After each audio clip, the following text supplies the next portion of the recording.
On est bien en terre de Camargue. Votre chronique Santé Bien-être, c'est tout de suite sur Delta FM.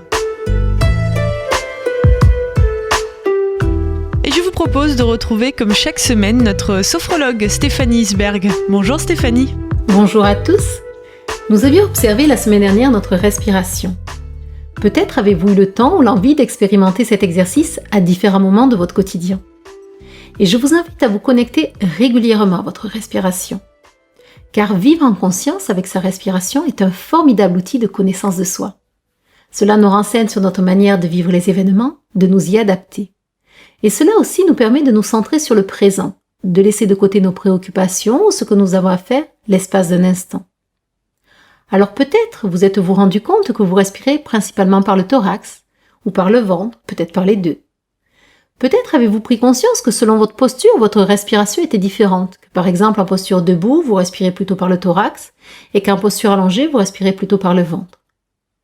Peut-être que le rythme de votre respiration est différent selon vos activités lorsque vous courez ou lorsque vous êtes en repos, ou selon les émotions que vous ressentez, si vous avez peur, si vous êtes en colère, calme ou surexcité. Alors pourquoi ne respirons-nous pas tous de la même façon ? Et pourquoi notre respiration peut-elle se modifier ? Je vous propose de nous intéresser au muscle principal de notre respiration. Et oui, nous en avons un.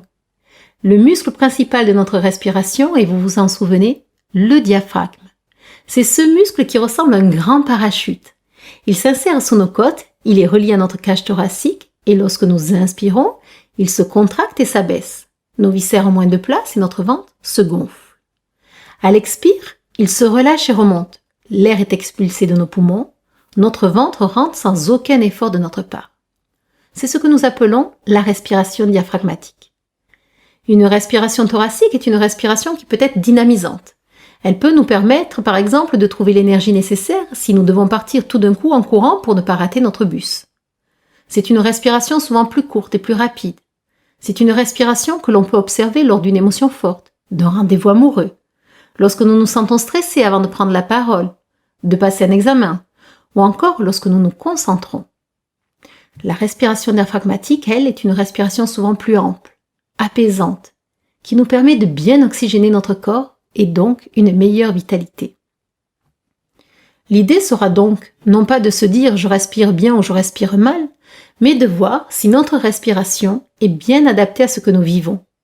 On respire et c'est déjà super. Et il existe différentes façons de respirer. Certains respirent par le ventre, d'autres par le thorax, d'autres par les deux. La respiration thoracique est plus celle de l'urgence, alors que la respiration diaphragmatique, elle, est plus celle des moments où nous sommes détendus. Pourtant, lors de moments agréables de détente, certains respirent par le thorax. Et oui. Alors en fait, lorsque nous naissons, nous avons tous une respiration diaphragmatique. Et au fil du temps, nous évoluons. Et certains, effectivement, développeront davantage une respiration plus thoracique, pour plein de raisons. Peut-être enfant par mimétisme inconscient avec les personnes qui nous entourent. Peut-être en fonction de notre posture, en restant la plupart du temps voûté et en empêchant notre diaphragme de fonctionner correctement.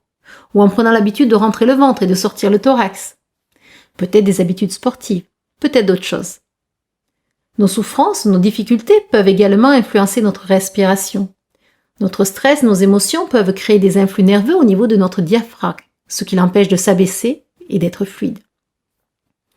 Alors vous pouvez, si vous le souhaitez, approfondir cette découverte de votre respiration, ou si vous avez l'envie d'explorer différentes respirations possibles et ce qu'elles peuvent vous apporter, vous faire accompagner d'un sophrologue, praticien en cohérence cardiaque ou autre professionnel de santé. Mais encore une fois, accueillez votre respiration sans jugement. Vous respirez, c'est top.